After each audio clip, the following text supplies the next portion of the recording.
la reprise des Girondins de Bordeaux par Gérard Lopez, on peut comprendre le soulagement des supporters. C'est plutôt une bonne nouvelle ça, Philippe, non? Qu'est-ce que t'en penses? Oui, bien sûr que c'est une bonne nouvelle que les Girondins de Bordeaux continuent d'exister dans le paysage du football professionnel français. Mais quelque chose me dit qu'il reste de sacrés dangers à éviter et que ça mérite un entre-deux, monsieur Vincent.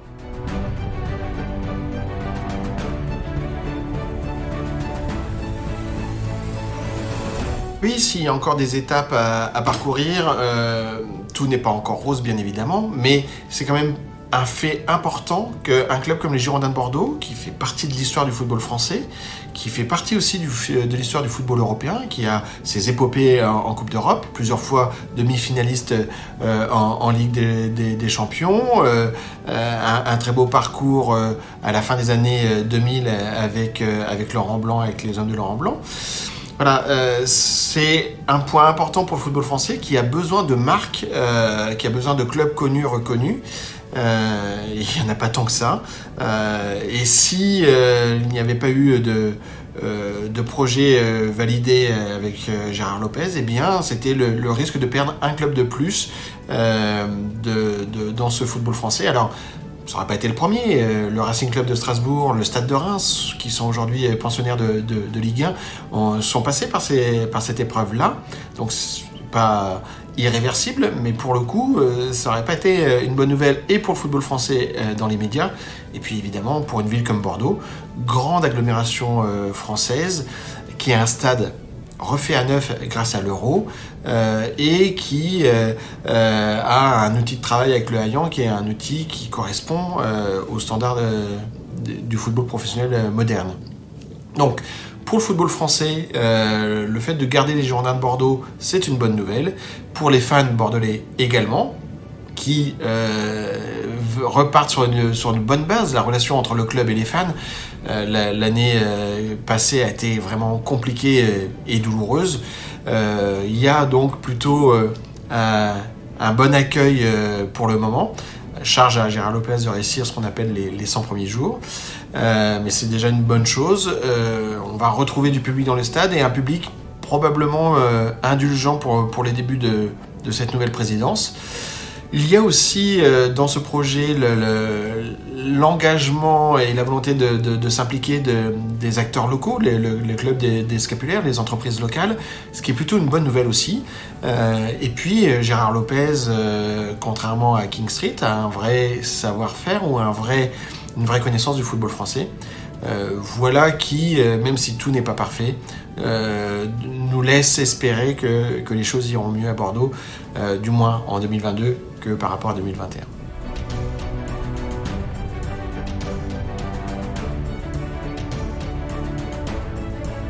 Comme je comprends l'immense soulagement, évidemment, de tout Bordeaux, les supporters, les entreprises, qui pour certaines ont soutenu la reprise de Gérard Lopez, soulagement devant cette reprise des Girondins, menacés d'une cessation de paiement et sans doute d'une rétrogradation, peut-être même jusqu'en National 3.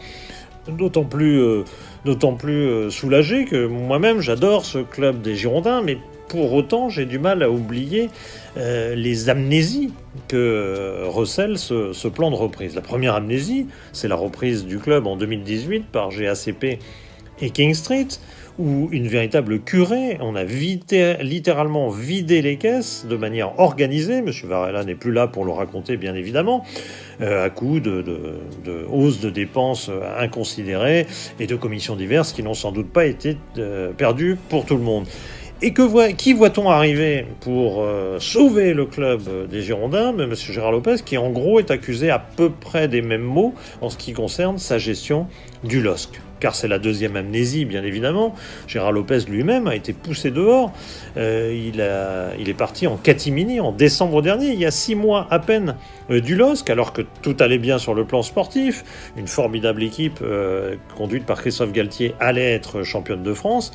Et parallèlement, la cessation de paiement était proche. La dette avait atteint entre 160 et 200 millions, ce qui fait plus que le budget annuel, donc une dette considérable, parce que le modèle économique de Gérard Lopez ne tient pas la route. Il ne tient pas la route pour diverses raisons. Et d'ailleurs, avant d'ailleurs que les supporters girondins se réjouissent trop vite en se disant ça y est, on va jouer très vite la Ligue des Champions grâce au modèle Lopez, il faut se rendre compte que d'abord ça finit mal. Et qu'ensuite, derrière, il y a un certain nombre d'enquêtes qui ont été déclenchées. Enquête déclenchée par Arsenal sur le transfert de Pepe, enquête de la brigade financière sur le transfert de Liadji, toujours un contexte un peu inquiétant donc, et puis même le commissaire aux comptes du LOSC a dû faire un signalement à propos du transfert d'Osimhen, soi-disant 81 millions d'euros, sauf qu'on n'en retrouve que 6 à 8 millions dans les comptes du LOSC. Ajoutez à cela que M. Létang, président du LOSC, a bloqué toutes les commissions pendant un certain temps, le temps de voir ce qui était légal et pas légal. Bref, ça fait un contexte éventuellement judiciaire qui peut être inquiétant pour les Girondins, étant donné que M. Lopez en serait le président. Et puis il y a un autre élément, et là M. Lopez n'y est pour rien, un autre élément qui m'inquiète beaucoup dans cette reprise, et là c'est une question que je vais poser, que François Pontieux va pouvoir traiter, c'est comment se fait-il que King Street ne soit pas obligé de tenir ses engagements ? Donc quelle est la parole, que vaut la parole que les dirigeants donnent désormais devant la DNCG ? Donc on s'engage à payer les déficits passés, mais on ne s'engagerait plus sur les déficits futurs. On pourrait arrêter à tout moment, si le déficit est trop important et plus important que la valeur du club, eh ben on arrête de payer comme le fait King Street. C'est très inquiétant, c'est un précédent très inquiétant. J'avoue que je préfère, quand je vois la Première Ligue qui s'implique et qui par exemple dit non aux Saoudiens pour reprendre Newcastle. Certes, c'était pour des raisons totalement différentes, des raisons politiques, mais au moins il y a quelqu'un qui dirige la maison et ça me rassure un petit peu plus.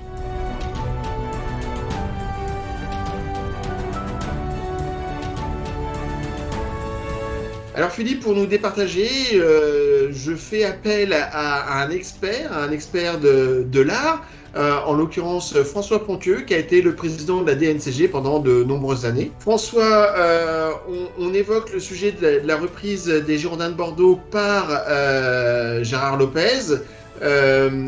Qu'est-ce que ça t'inspire, cette arrivée de nouveaux types de propriétaires, ou du moins de rachats financiers?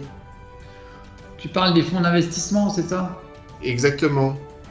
Écoute, moi je suis assez libéral, hein. Je suis avocat, donc je vois beaucoup de sociétés qui changent de main. Je connais bien le système des franchises aux États-Unis. S'il y a des fonds d'investissement qui interviennent, pourquoi pas ? C'est des sociétés comme les autres.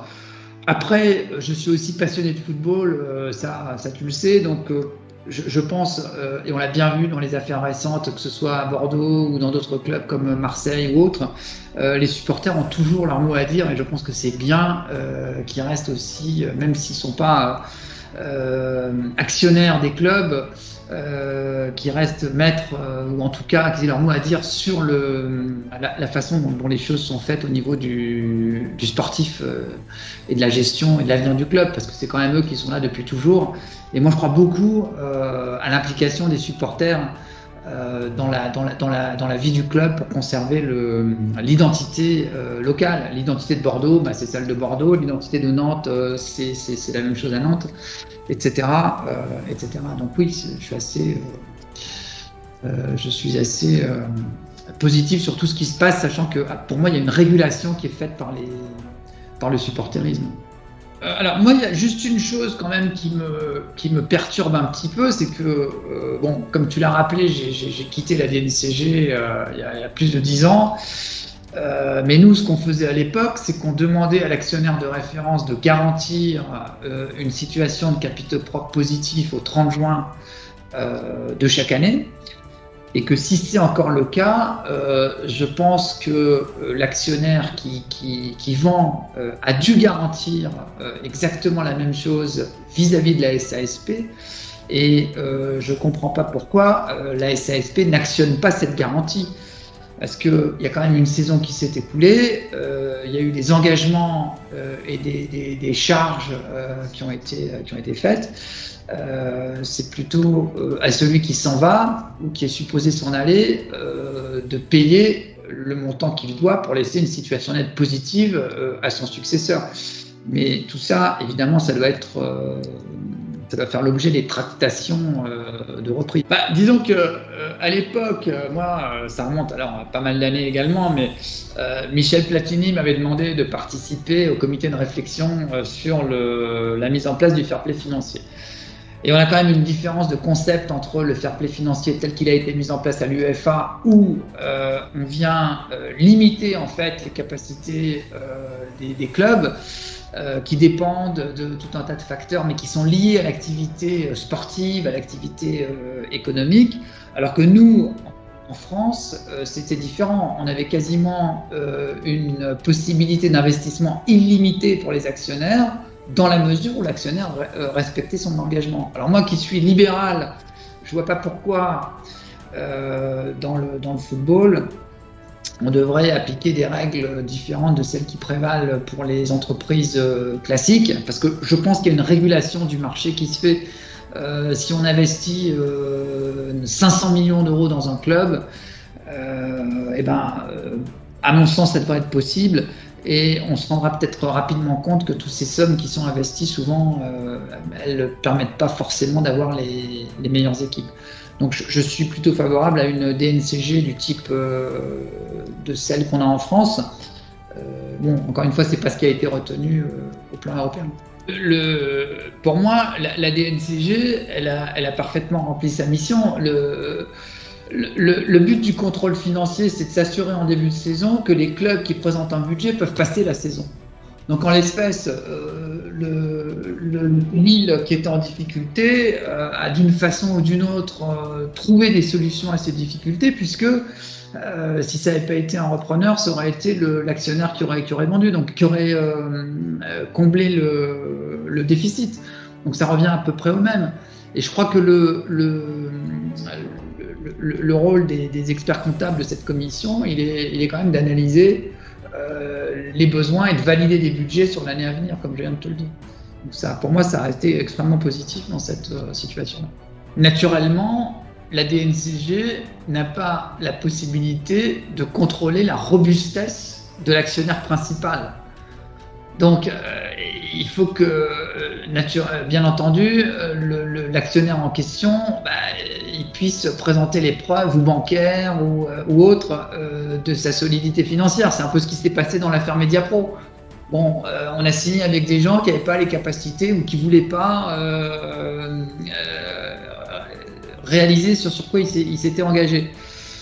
Après, c'est toujours pareil. Si on a un investisseur qui prétend qu'il va pouvoir assumer un déficit de plusieurs centaines de millions d'euros et que visiblement il n'a pas les capacités de le faire, la DNCG pourra peut-être lui poser des questions, ou la SASP elle-même devra refuser un tel investisseur. Mais enfin, c'est pas à la commission DNCG de vérifier non plus une capacité financière d'investissement qu'il est extrêmement difficile de vérifier autrement que par une garantie bancaire, qui est souvent difficile à obtenir. François, merci pour ton temps et à très bientôt. Et puis à bientôt. À bientôt au Vélodrome. Salut. Au revoir.